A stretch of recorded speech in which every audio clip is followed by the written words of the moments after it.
நான் அரசியலுக்கு வருவது உறுதி. இது காலத்தின் கட்டாயம். வரப்போற சட்டமன்ற தேர்தலில் நான் தனி கட்சி ஆரம்பித்து தமிழ்நாடு முழுவதும் 234 தொகுதிகளிலும் நிற்போம்.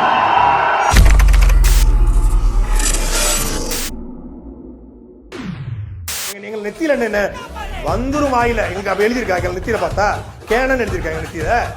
நீ யார் எங்களுக்கு? இதுல வந்து பிரவீன் காந்தின்னு ஒரு ஆளு, ரஜினிகாந்த் இவங்க வந்து ரஜினியார் அப்படின்னு அழைக்கிறோம். ரஜினி யாரு? அதான் நாங்களும் நினைக்கிறோம். யாரா ரஜினி? ரஜினி யாரு நினைக்கிறோம். ரஜினி யாரு முதல்ல நாங்க கேட்கிறோம். ரஜினிக்கும் தமிழ்நாட்டுக்கு என்ன சம்பந்தம்? எந்த விதமான போராட்டத்தில் நான் ஈடுபட மாட்டேன், எந்த விதமான கருத்து நான் சொல்ல மாட்டேன், மக்கள் பிரச்சனைக்கு குரல் கொடுக்க மாட்டேன், மக்களுக்கு உதவியாக நான் நிற்க மாட்டேன். கஜா புயல், தானே புயல், வரதா புயல், ஒக்கி புயல், புரவி புயல், இந்த நிவர் புயல் எதுக்கும் என்னுடைய உதவி வந்து உங்களை சேராது. தமிழ்நாட்டுடைய இடஒதுக்கீடு பிரச்சனையா இருக்கட்டும், தமிழ்நாட்டுடைய குடிநீர் பிரச்சனையா இருக்கட்டும், தமிழ்நாட்டு நீட் தேர்வா இருக்கட்டும், தமிழ்நாட்டுடைய எந்த பிரச்சனையா இருக்கட்டும், 7 பேர் விருதியா இருக்கட்டும், பாலாற்று முல்லை பெரியார் காவிரி சிக்கலா இருக்கட்டும், இல்லை கச்சத்தீவு பிரச்சனையா இருக்கட்டும், இல்லை ஈழத்தமிழர் விவகாரமாக இருக்கட்டும், எதிலும் என்னுடைய கருத்தும் என்னுடைய போராட்ட குரலும் ஒலிக்காது. ஸ்டெர்லைட்டில் போராடுற மக்களை சமூக விரோதின்னு சொல்லுவேன். போராட்டம் போனா தமிழ்நாடு சுடுகாடு ஆயிரம் சொல்லுவேன். எங்களை பார்த்தா அந்த முட்டா இருக்கா? இந்த நாட்டில் பல லட்சக்கணக்கான ரசிகர்களை நாங்கள் வச்சிருக்கிறோம். ஒரே தேர்தலில் முதலமைச்சர் அந்த புடுங்கில்கிட்ட நான் சொல்றது, ஓ உருவப்படம் பொறிச்ச பதாகைக்கு பால் ஊத்துறவன்ட்ட சொல்லணும். நீ அதுக்கு பதிலாக ஒரு மரத்தை நின்று நீரை ஊத்துறான்னு நீ சொல்லணும். அப்பதான்டா நீ என் மண்ணை நேசிக்கிற. நீ அப்பதான்டா நீ எனக்கு தலைவனாகிற தகுதியை பெறுவ.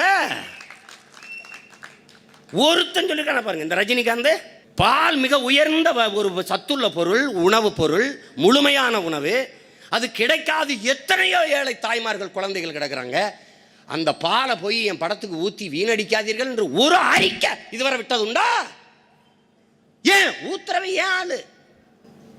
இவங்களை வச்சுக்கிட்டு என்ன செய்வ? ஒரு இனம் கேளிக்கைகளையும் பொழுதுபோக்குகளையும் அதிக நாட்டம் கொண்ட ஒரு இன மக்களை புரட்சிக்கு தயார் செய்ய முடியாது. ரஜினிகாந்த் கூட நீ படம் எடுறா, அது கூட பரவாயில்ல. அவன் இருந்துட்டு போன நாற்காலியை கட்டி பிடிச்சி படம் எடுத்துக்கிட்டு இருக்கியே. இதை பார்க்கிறவன், உலகத்துல பார்க்கிறவன் இந்த இனக்கூட்டத்தை கேடுகட்ட இனம் நினைக்க மாட்டானா? சொல்லுங்க. மானமும் வீரமும் உயிரென்று வாழ்ந்த ஒரு இனக்கூட்டம் இப்படி மானம் கட்டு போய் அவர் இருந்து எந்திரிச்சு போயிட்டாரு. அந்த உதவில போய் உட்கார்ந்து படம் எடுத்துக்கிட்டு வருது. பைத்தியக்கார கூட்டம் நினைக்க மாட்டானாடா? பக்கத்தில் இருக்க கேரளாவில் இருக்க மலையாளிகளை பார்த்து கத்துக்கிற வேணாமா? இன்னும் மம்முட்டி மோகன்லாலோட சிறந்த நடிகர் இருக்கானா? பிரேம் நசீர் சூப்பர் ஸ்டார், மலையாளத்தில் 500 படம் நடிச்சிட்டாரு. ரசிகர்களை எல்லாம் மொத்தமாக கூட்டுறாரு. மேடல் நின்று பேசிட்டு இருக்கும்போது பல லட்சக்கணக்கான ரசிகர்கள் நான் கட்சி ஆரம்பிக்க போறேங்கிறாரு. கூடத்துல இருந்து சரச்சரன்னு செருப்படுத்தி வச்சுட்டான். சத்தியமா நடந்துச்சு. அதோட முடிஞ்சு. எந்த நடிகனுக்கும் கட்சி ஆரம்பிக்கிற ஆசை இல்லை, முடிஞ்சு. அவனுக்கு தெரியும் உம்மன் சாண்டி வேற, பினராயி விஜயன் வேற, மம்முட்டி வேற, மோகன்லால் வேற. நீ நடிச்சியா கைதட்டுறோம், காசு கொடுக்குறோம், போய்கிட்டே இருந்துவான். பினராயி ரஜினிகாந்த் சார் அவரும் கட்சியை உருவாக்கணும்னு சொல்லும் போது நான் தேர்தலில் வேலை பார்த்தேன். அப்ப நாங்க வந்து சர்வே எடுப்போம். சர்வே எடுக்கும் பொழுது அவர் கட்சி ஆரம்பிக்கணும்னு சொன்ன உடனே காமிச்சது 18%. நான் உண்மையை சொல்றேன், எடுத்த உடனே 18% காமிச்சிச்சு. அது அவருக்கு தெரியுமான்னு தெரியல. அப்ப நான் களத்துல வேலை பார்த்துட்டு இருக்கேன். 18% எடுத்த உடனே திமுக பயம் வந்துருச்சு. அப்ப என்ன மாதிரி போலி கருத்துக்களை உருவாக்கணும், இதைதான் நான் மிரட்டல்னு சொன்னேன். அவரை கூப்பிட்டு மிரட்டினாங்க, அந்த குடும்பம் வந்து செஞ்சுச்சு, இதுக்கான அர்த்தம் இல்லை. என்ன மாதிரி பிரச்சாரத்தை உருவாக்குவது, என்ன மாதிரி அவதூறு சொற்களை உருவாக்குவது. அன்னைக்கு உதயநிதி அவர்கள் இதே ரஜினி சார் மேல என்ன மாதிரி குற்றச்சாட்டுகளை தன்னுடைய ட்விட்டர் எல்லாம் போட்டார். எவ்வளவு அசிங்கமா பேசினார். பாஜக பி டீம் மிரட்டி தான் பாஜக கொண்டு வந்தாங்க.